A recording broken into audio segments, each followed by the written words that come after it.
I'm Catherine Sheeran, host of the podcast Horse Tales with Cat. Today, I'm meeting with Nick Granat.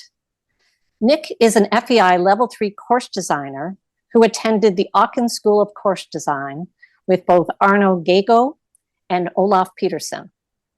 He holds his R judging license for both jumpers, hunters, and equitation in the US. He was a working student for Peter Leon at the age of 13. He also worked behind the scenes, riding and managing operations for several top professionals, including Peter Leon, Margie Engel, Missy Clark, and Leslie Howard, to name a few. Nick, welcome to the show. Oh, thank you. So I want to dive in with, tell me about your early days with horses, way beyond before course designing was on your radar. Okay, so my mom always thought it would be a fun thing for us to go as an activity and ride. And we were living in California at the time, and one of my mom's friends brought us to Flint Ridge, which is a riding club in California. And I took riding lessons. I was on the lunge line for a while, and then we moved to the East Coast probably when I was about 9 or so, and I started riding with a guy named Marty Dallaire on Long Island, and I was with him for a few years, and yeah, I became a horse nut. So at what point did you shift gears and think about going into course design? For some reason, I was always kind of interested in course design. My grandfather made me little toy jumps when I was little, and I'd paint them and move them around. I was always interested in, when it was time to set the courses of the farm, why do you do this or why do you do that and what makes sense? And I started watching a lot. But it wasn't until I was at a wedding and I was sitting with Conrad Homfeld, and he invited me to the Hampton Classic to be an apprentice. And then that kind of opened my eyes. But it was then another 8 years before I started doing it full time. I just kind of dabbled in the beginning. And what age was that when you first started dabbling? So I was probably around 24, 25. But I was setting courses for years since I was, 10, 11 years old. And I understand that part of the process is sort of screening other course designers. How did you decide who you wanted to follow? I kind of watched their style. You also hear the riders' feedback, what they like. And I felt like if I surrounded myself with the right people, I'd learn the most and kind of get a feel for a nice line and track. And can you walk me through the process of getting your license? I do know that you attended the Aachen School of Course Design, which is quite prestigious from what I understand. And I also think it's fitting that I'm speaking with you today, given that this week is the Aachen Horse Show happening. But tell me a little bit about the entire process, because it's quite a long, drawn out process. Yeah, it's not like this happens. It is a little bit complicated. So the Aachen School really had nothing to do as far as getting a license, and I did that quite a while before I tried to get my license. Sort of the process is you have to apprentice a certain amount of course designers, and I don't know what that number is anymore. I think it was like 10 when I first started doing it. Then once you get your license, it's your small R. Then you have to wait. I think it's 3 years. You need to do a certain amount of Grand Prix. I think it was 3 or 4, which isn't so easy to get hired to do because generally they use the bigger names. So getting those first few jobs is hard, and then I got my level 2 FEI license. And then again, it's very hard to get those jobs. I was really lucky. I happen to be one of the only course designers in the US with an FEI card. So during COVID, I got a lot of work, and that really, I would say, really jump started the bigger shows for me. But then I had to do a certain amount of FEI level two shows, and wait 3 years, and then I got my level three, which I'm very proud of. Yeah, you just got that in the last year, did you not? 2 years ago. Oh, 2 years ago. Yeah, no, as I understand it, there's not a lot of people in North America with that particular level of course design. No, there's a handful of us, but in America, there's very few. And But there's a handful of us that are doing it. so I was curious to know what defines you as a course designer. Would you say it's more your imagination and design that you bring to the course, or is it more the technical? Is it a balance of both? What would you say from your perspective you think is different from what other course designers are doing? Um, well, I think what I like is I like a nice fluid course. I like not to take so much out of the horses. I don't like to see horses struggle, but I want it to be a riding test. I want to test your controls a little bit. But I think my style is quite a flowing track, and I tend to maybe be a little simple on the track, and then I can put a lot more complexity into the course. So that I guess would be my style a little bit. Well, it's interesting because I was looking at your website, and the people that endorse you are like the who's who of the jumping world in the US. So I'm thinking there must be something special about what you're doing. Um, do you do you feel beyond the flow that there's something that's drawing riders to be so fond of what you're doing? Well, I think I am lucky I grew up in the community. So a lot of these people have known me since I was, 12 years old. So I think that for sure gives me a leg up, and also, being in that community.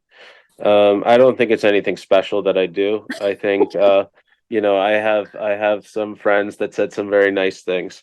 But yeah, I think it's just because yeah, I'm a lifer in this industry.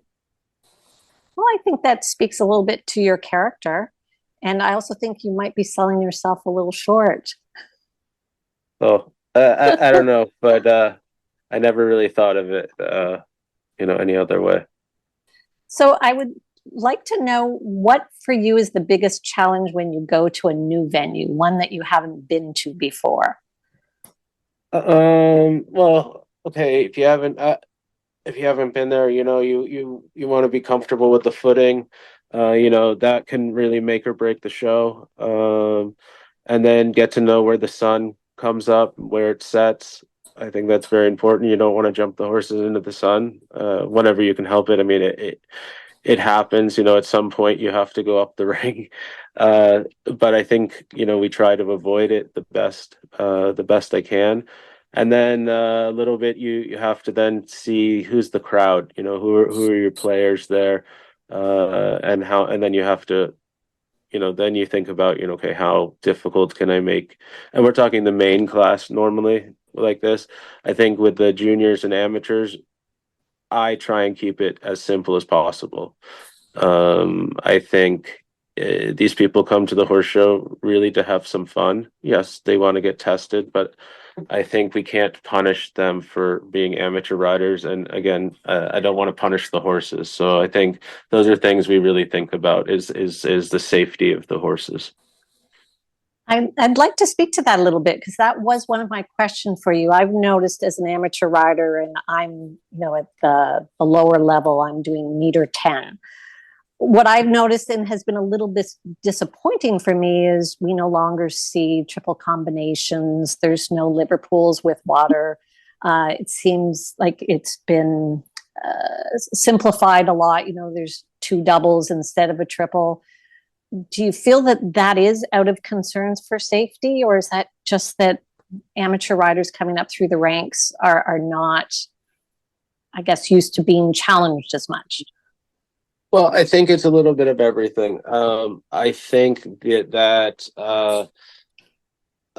not everybody can do the triple combination and stuff at that level. And I think at the 110, 115, you don't want to challenge too much. I think when they get to the next step, they start jumping 120 or 130, then you can start to do it. I think a lot of the riders don't realize the consequence if, they make a bad mistake in a combination. I try to, when I do those classes, I'm normally have an oxer vertical and a double verticals because that causes the least amount of damage if you make a mistake coming in. So I would tend to be on the softer side. And when you get into the Liverpools and stuff, I know in Canada people are a little more willing to jump those jumps in the small classes. I think in the States, a lot of the with the trainers and stuff that you could possibly have a riot over it. So I try and avoid controversial situations. I don't see a problem with putting a Liverpool in it at 110. I do it often in like the young horse classes, but I'll put it as an option.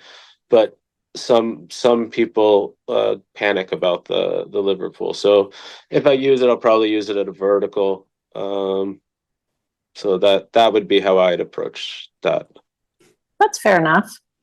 So what are the challenges associated with when you're going to a new venue as well? I was thinking it's always a different set of jumps. It's a different jump crew, different management. How do you navigate those obstacles? So now, doing this for 10 years, I've worked for a lot of management companies. I know the jump crew I'm going to have. And often I know the jump material. There's a few jump suppliers out there, and I know their material pretty well. But often you go to a new show and then they have their own set of jumps and maybe their own jump crew. And I found in the beginning, often you had very inexperienced jump crew, and it would make for hard days. And that part's a little tricky, but I feel really lucky. I work with a lot of the same management groups over the years, and so I know what to expect most of the time. Now, new venue, then you have to deal with all of the other variables. Even if it's the same management group, but normally those people can fix any situation. And I was curious, would you ever have the opportunity to recommend horse show venues to get different types of jumps, or would you ever bring in certain obstacles on your own just to enhance the venue? So one of the jump suppliers, Steve Stevens, he does quite a lot of the shows that I'm doing this year. So he's generous and gives me the toys that I want for shows right now. And I think it's nice to have a nice new piece when we're doing the big stuff. But I wouldn't bring my own jumps. I for sure have given recommendations. Often, people don't really listen, and then they probably haven't painted the fence from the year before or replaced any of the broken pieces. Those things get a little frustrating, but jumps are expensive. Mm-hmm. Understood. So I would like to speak to a little bit about the way you use jumps, because not everybody outside the horse world is aware of how colors can impact the type of cups you're using, the type of rails. Can you speak to that a little bit in terms of just when you're creating a course and how you might use those different, facets? So I like to have as much variation as you can. I don't really like to see all the jumps looking the same, but if you use 3 poles, it's more open than using 4 poles. So often you'll see there being more space between the rails to create the fault. So you see a lot of gates down low, not a lot of gates up high. We use color that we found over the years, the pastel colors. The sort of avocado and soft tangerine and there's soft blues, grays that really cause faults. So often I'll use that weapon. Uh, what else? The shallow cups. So we have 18 millimeter cups now, whereas years ago they were in like 35 millimeter cups. But the FEI level we use the 18s, and then there's 20s that we use also. So the cups are very, very shallow and more shorter poles. So rather than the 12-foot rails, we're using 10-foot rails, just because easier to knock down. So I mean, just sheer weight. You take a 2 foot off of the pole, it gets lighter. Skinny poles, and then contrast. If you have stripes on the poles, it's easier for the horses to jump. Right, their depth perception is better, and you have big wings on a jump that gives them even more to focus on, and they often jump those things well. Liver pools and putting brush in between a jump. Those are all, tools that we have, in course designing, trying to create something different. We put islands with decoration around just to make the arena look, a little bit more interesting. You'll see some people put ponds in the ring. So, I think we want it really pleasing visually, is what's important to me. And have you ever been surprised by a horse's reaction to a jump? Because I have to admit, as an amateur, on occasion, there's been a jump that when we walked the course, it seemed perfectly normal and natural. And yet a lot of people will have trouble at that particular jump. And you're kind of trying to shake your head and figure out why. Yeah, unfortunately, that does happen. Like I said earlier about the sun, or a shadow. I had a situation in Wellington a few years ago where the horse show started early, 7:30, and the shadows were really long at that time of day, and there was one fence that part of the class it was in the dark, and then all of a sudden it was fine. So, and then yeah, sometimes you try and do something creative and the horses hate it, or you put like I said, you could put a lake and you put something near it, and all of a sudden the horses won't go to it. Yeah, unfortunately, those things do happen. So my next question is, what is your favorite venue to create courses at? So, I would say Wellington is great. It's this huge arena, and you can do a lot with it. I really like Upperville, because they have an interesting arena, so you can use that in a creative way often. Traverse City has a very similar arena to that, so I have the same feeling of it. I like that. And I'm doing the Hampton Classic this year, which is again a giant arena. So I would say, the bigger arenas are really nice to build in, when you can, have a nice flowing track and use the arena. You can go across it or up and down it. So yeah, I like those would be my shows of choice. And then how would it change the course design when you're having the all-weather footing versus grass? I know you're coming up to Ottawa and you'll be designing for the grass field there. How does that change what you do? So you have to get to know the terrain. People don't jump on the grass very much, and it is very different. Going up and down the hills, or maybe it's a little slippery. Horses often, though, they really enjoy it. Their strides get big. So building in the grass, I think you have to be aware of the terrain to kind of figure out how long is the horse going to have a monster stride, or are we going uphill and their stride is a little bit shorter.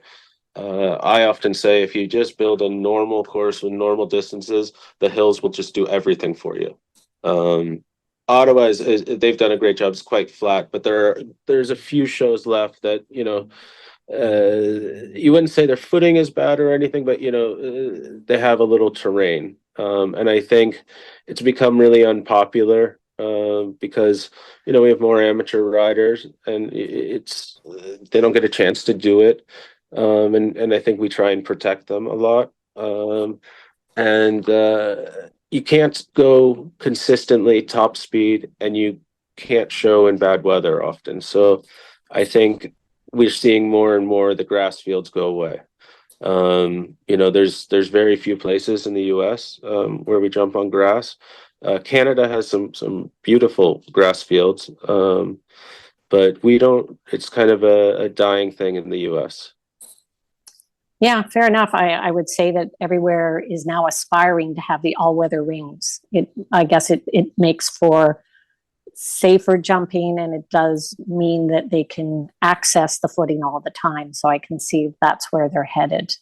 But I was just curious, yeah, from your perspective, do you enjoy that challenge of the grass? It's like a love-hate relationship. Sometimes, it's beautiful when you put jumps on the grass, and it's all going well. But sometimes, as the days go on, jumping on the grass and it gets ripped up a little bit, you're like, oh, geez, where do I put the jumps now? Fair enough. I wanted to shift gears a little bit. I was quite fascinated by the fact that, and I thought this was really clever, that riders now hire you to do course design for them at home to get ready for the shows. When did that start? Was that a COVID thing, or had that started before COVID? So that started right when I was becoming a course designer. A lot of people, they don't want to be change their courses themselves, and maybe they want something that's a little bit more realistic to train for the shows. And some people were having other people come to their farm and jump the courses, so it became a really good setup for people going to the shows. But I don't do it so much anymore. Just I don't have the time really. But when I first started doing it, I actually would go out and move most of the, do the whole thing. Often I was lucky enough that they would use their staff, but there was a few times I was, hoisting jumps around. Oh, wow. No, well, when I saw it, I thought I've never heard of anybody in Canada doing that. I thought I've worked with a lot of coaches where they would go to books for their course designs and be doing it themselves, but I'd never heard of somebody hiring a course designer. And I thought, how clever! What a great way to get ready. Yeah, no, I think it's a for them, it's good to get ready for the shows. But when I first started doing it, it gave me more and more practice in different rings. So in a lot of ways, it helped me. And then getting the feedback from the riders, I like this or I don't like this. It kind of shaped the way I think of things. Now, you mentioned earlier you're a lifer in the horse world. So, how do you keep your passion going? Are you still riding, from day to day, as well as designing courses? So my wife and I have a horse business, and even when I'm not at shows, I'm involved in that. And we were in Michigan a couple weeks ago, and I was flatting her horse, and helping put people in the ring, and yeah, I really enjoy it. I really enjoy being at the shows, and I get to see my friends, and I get to work with horses, so I feel really lucky to do that.